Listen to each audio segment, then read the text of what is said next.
नमस्कार मित्रों, आप सभी को मेरे इस चैनल में स्वागत है। आज मैं चर्चा करना चाहता हूं बंगाल के परिप्रेक्ष्य में। विगत कुछ दिनों में हम लोगों ने देखा कि बंगाल में सत्ता परिवर्तन हुआ। सत्ता परिवर्तन में भाजपा जो है सरकार बना चुकी है।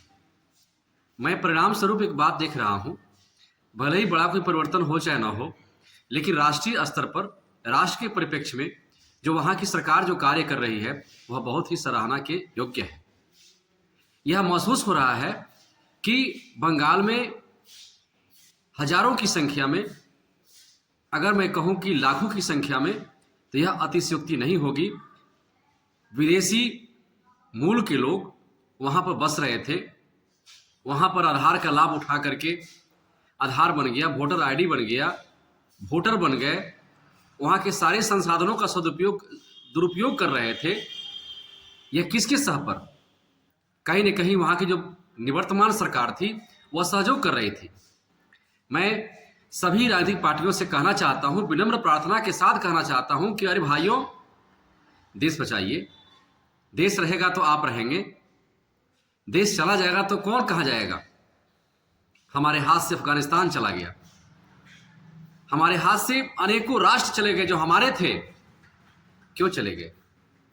क्योंकि व्यक्तिगत स्वार्थ वहां प्रभावी हुआ। बंगाल में जो सरकारें बनती हैं वो देखती कि कैसा कार्य हम करेंगे जिससे कि हमारा वोट बैंक बन जाए। आज एक बात तो माननी पड़ेगी और एक बात जो है सो किसी परिस्थिति में स्वीकार करनी पड़ेगी कि वहां की सरकार और केंद्र की सरकार जो मिलकर जो कार्य कर रही है वह निश्चित ही सराहना के पात्र है। मैं इसके लिए आदरणीय मोदी जी को और वहाँ के मुख्यमंत्री जी को कोटि कोटि नमन और वंदन करता हूँ। भले ही कोई मुझे कुछ भी कहे, कुछ लोग कह सकते हैं कि हम भाजपा के चाटुकार हैं।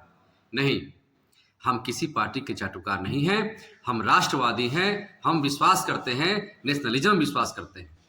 हमारे लिए राष्ट्र प्रथम है, उसके बाद रोजगार है, उसके बाद सारी व्यवस्थाएं हैं। जब देश ही नहीं रहेगा तो बाकी व्यवस्थाएं कहाँ से रहेगी? इसीलिए मैं पुनः प्रार्थना करना चाहता हूं कि कहीं ऐसा ना हो कि भारत के अन्य राज्यों में भी कहीं गलत गतिविधियों में लिप्त हो वो विदेशी नागरिक हो। इसलिए इस पर कठोर कानून बननी चाहिए और जो सरकारें सहयोग करती हों उन पर दंड की व्यवस्था भी बननी चाहिए कि क्यों ना आप पर दंड दिया जाए कि आपके रहते हुए, आपके शासनकाल में गलत तरीके से आधार बना करके, गलत तरीके से वोटर आईडी बना करके और भारत के इस देश के संसाधनों पर गलत लोगों ने अधिकार प्राप्त किया।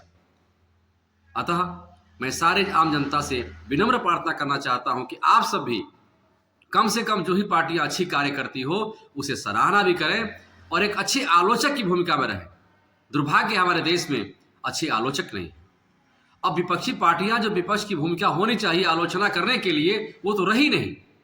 अब हम ही सबको आलोचक की भूमिका में रहनी पड़ेगी और देश का निर्माण करना पड़ेगा। देश में अच्छे कार्य करने वालों को सराहना भी करना पड़ेगा और देश में अच्छा कार्य नहीं करने वाले को आलोचना भी करनी पड़ेगी। इन शब्दों के साथ मैं आप सबके साथ पुनः किसी खास विषय पर अगले एपिसोड में मिलूंगा। तब तक के लिए धन्यवाद। यदि यह मेरी बातें अच्छी लगी तो आप लोग मेरे चैनल को सब्सक्राइब करें, लाइक करें और इसे आगे बढ़ाएं। धन्यवाद। ओम भारत माता की जय।